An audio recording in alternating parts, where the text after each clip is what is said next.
All right, guys, so it's time to start our next project. We're going to switch things up a little bit. You guys have been doing some major technical sort of precision type drawing.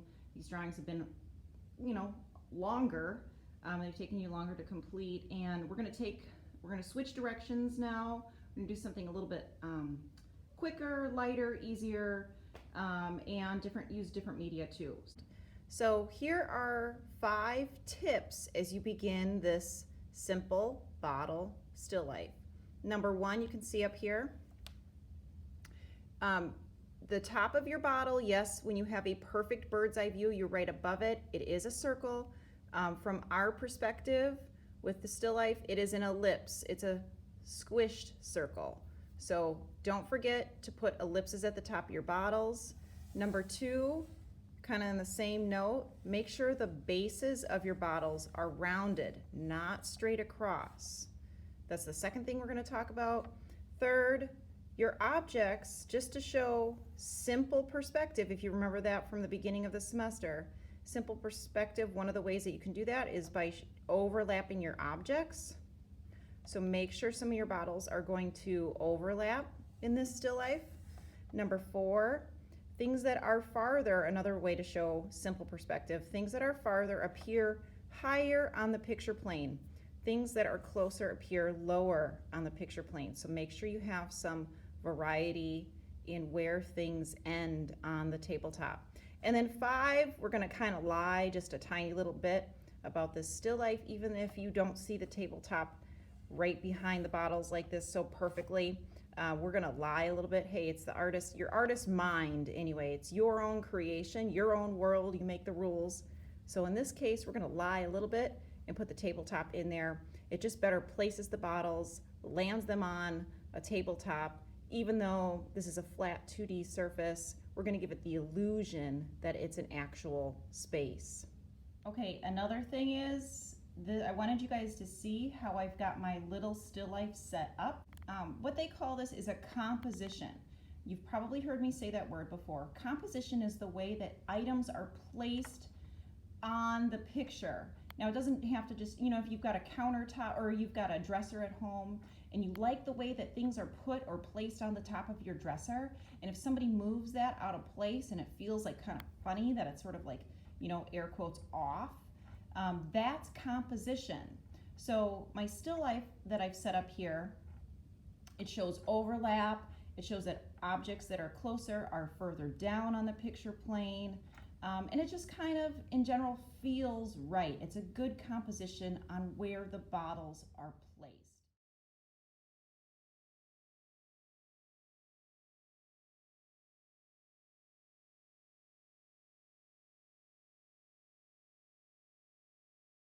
All right, so let's talk color. I have a blue, a green, and an orange bottle. You may stick to, your exact color palette, but like I said earlier, this is totally your world and you can make this stuff up. So I did go with blue for the first bottle, green for the second bottle. My third bottle is actually orange. I'm gonna go with purple and pinks. Just make sure that whatever colors you choose, first of all, you have to have 3 of them, a light, medium, and dark for each bottle. But whatever colors you choose, make sure you're sticking with a color family. Color families are like the colors that are next to each other on the color wheel. For example, red, orange, yellow, or violet, blue, and green. Those are next to each other on the color wheel. Don't be going with things that are across from each other on the color wheel, like orange and blue, because you end up getting a real muddy mess. Oh, you'll probably additionally want a black and a white eventually. So what I like to do first, and of course each artist has their own style, but since I'm the teacher, I'll show you mine.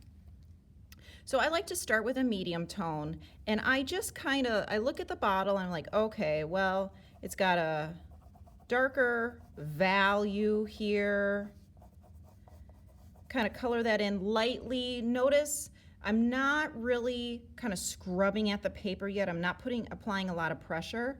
Just a very light, delicate touch here, application, just so you can see the color of the paper through the oil pastel at this point.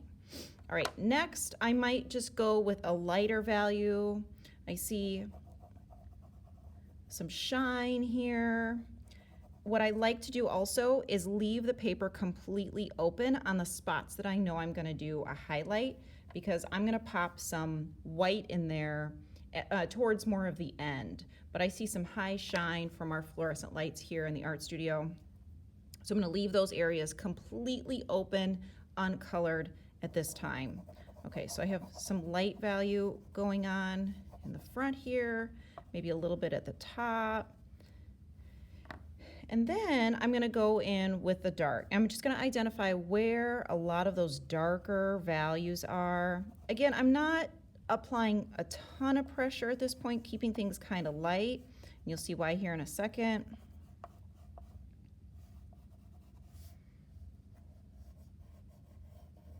I like to put a little bit of darker value at the bottom because it just kind of creates a shadowy look. It helps give your object some gravity. All right, for now I'm just going to pop in this little bit of shine. Now I am pushing pretty hard. You can kind of see where it's starting to blend.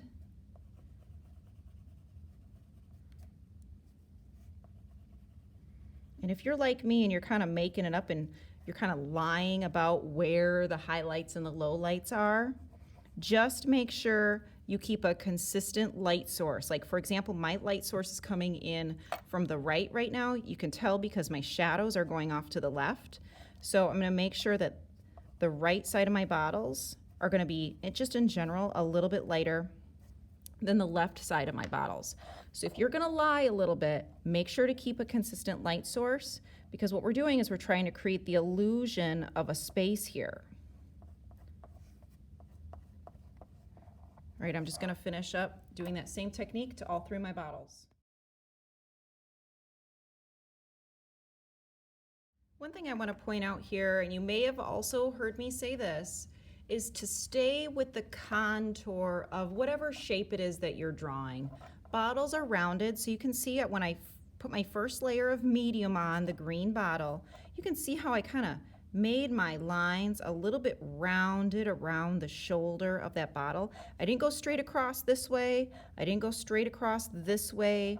I made those lines a little bit rounded, and just immediately, I only have one value on here so far, but immediately it just shows an illusion of space. It shows the illusion that this thing is a 3D object, not flat.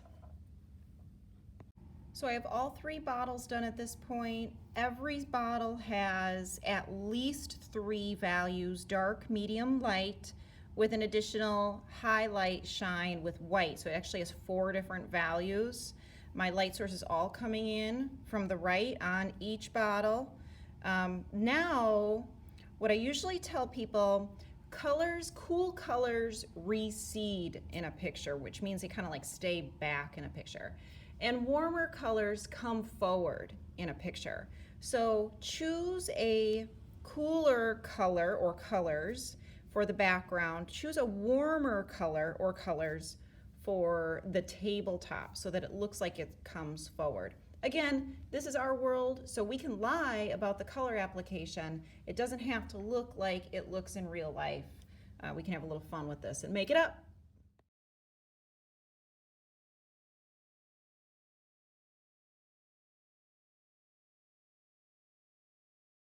All right, finishing touches. Now, don't outline. Objects don't have big, dark, bold lines around them. That's a different art style called Fauvism. But for our purposes, we're going to add just a little bit of line definition. Don't use too much line because it's like salt in food. Once you add too much salt, you got to throw it away. You just can't even eat it. There's no going back. So I'm going to just take the black, and I'm a little bit nervous about using black because I used a little bit lighter colors. What would maybe be a little bit more appropriate is like a dark brown, but I just don't have a really good dark brown that I think is going to work. So I'm just going to use a little bit of black. And any of the areas that I feel kind of got a little bit more painterly, a little bit away from me a little bit, I'm just going to add a tiny little bit of definition. Certainly, you could use a little bit more bolder line on the shadow side of your objects. In my case, it's on the left side. I also like to add just a little bit more of a bold line at the base of the object, just because, like I said, it gives it a little bit more visual gravity. I'm going to do that over here on the blue one. Just all of a sudden, it's just really sitting on, it's landing on that tabletop. A little bit bolder line up here. I'm just going to fade that line down, not complete it, start it back up right here. This one has a little ellipse on the base. I'm going to add that in there too. Going to be really careful about my line on this side, the shine side. So just a little bit of line here and there just pops those objects right off the page. I'm not really crazy about the way my shadows turned out at this point. I don't want to outline them.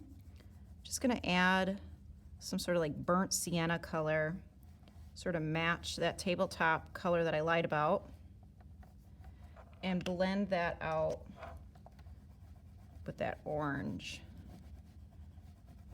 just to give those shadows a little extra kapow too, make those a little bit more obvious. Oh, I got a little muddy with my black. See, that's why you do the line last.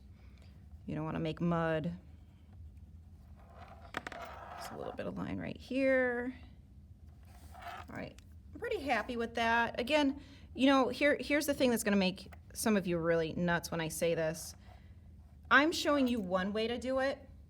I have one style for myself, but a different artist would probably tell you a different way to do it. And, you know, that's the thing that can be kind of freeing and maddening about art all in one, is because, you know, you have that duplicity there where you kind of make it up. So if you break the rules, so be it.